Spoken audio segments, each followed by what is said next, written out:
से एक व्यक्ति की तबीयत खराब हो गई, वो उठा नहीं पा रहा था। तो फिर उनकी सेना में से किसी एक को भरत जी मिल गए। तो उन्होंने देखा कि ठीक है, अच्छे हट्टे कट्टे मोटे हैं, तो उन्होंने बोल दिया कि चलो पालकी उठाओ। अब जैसे ही उन्होंने उठाई तो अब वो कभी टेढ़ा चढ़े, कभी इधर चले। अब राजा का सर बार बार भिड़े, तो वो बड़ा गुस्सा होकर के नीचे देखे कि कौन है। देख रहे हैं तो अच्छा खासा मोटा व्यक्ति है, कि तुम इतने मोटे हो तब भी नहीं उठा पा रहे हो।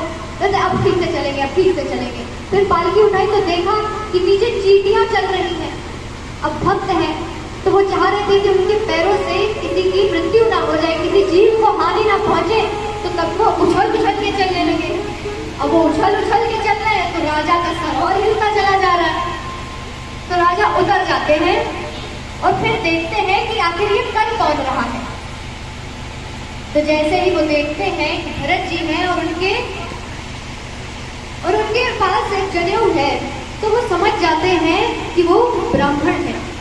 जैसे ही वो ब्राह्मण को देखते हैं तो उनको नमस्कार करते हैं। वो कहते हैं कि मैं यहाँ से जा रहा था कपिल मुनि के आश्रम ज्ञान अर्जित करने के लिए, लेकिन मुझे रास्ते में ही ब्राह्मण के दर्शन हो गए, तो मेरी यात्रा तो यहीं से सफल होनी तय हो गई है।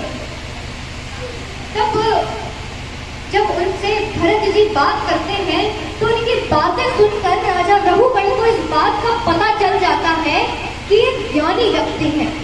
तो राजा रघुगण भरत जी से कहते हैं कि आप हमें अपने जीवन का कोई अनुभव बताओ, कोई ज्ञान की बात बताओ। तब भरत जी भवाटवी का वर्णन सुनाते हैं। बड़ी रोचक चीज है। अब सब लोग कहीं ना कहीं इसमें ही फंसे हुए हैं। ध्यान से सुनिएगा, कौन कौन सुनेगा? जो जो सुनेगा बोलेगा वही बाकी है बिहारी लाल की। तो अब हम सुनेंगे भवाटवी का वर्णन। तो भरत जी राजा रघुगण से कहते हैं कि ध्यान से सुनना। एक व्यक्ति अपने घर से निकलता है, ध्यान से सुनिएगा, एक व्यक्ति अपने घर से निकलता है भगवान को ये वादा कर करके कि हम आपकी तपस्या करेंगे, हम आपकी आराधना करेंगे, आपको प्राप्त करेंगे। ये वादा करके वो अपने घर से जंगल की ओर निकलता है।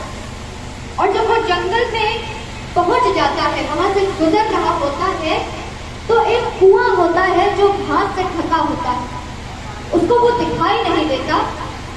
तो वो गलती से अपना एक पैर उसमें रखता है, उसका पैर घुस जाता है, लेकिन उतने में ही वही पास में एक पेड़ की लता से उसका दूसरा पैर लटक जाता है और वो कुएं में उल्टा लटक जाता है एक पैर से।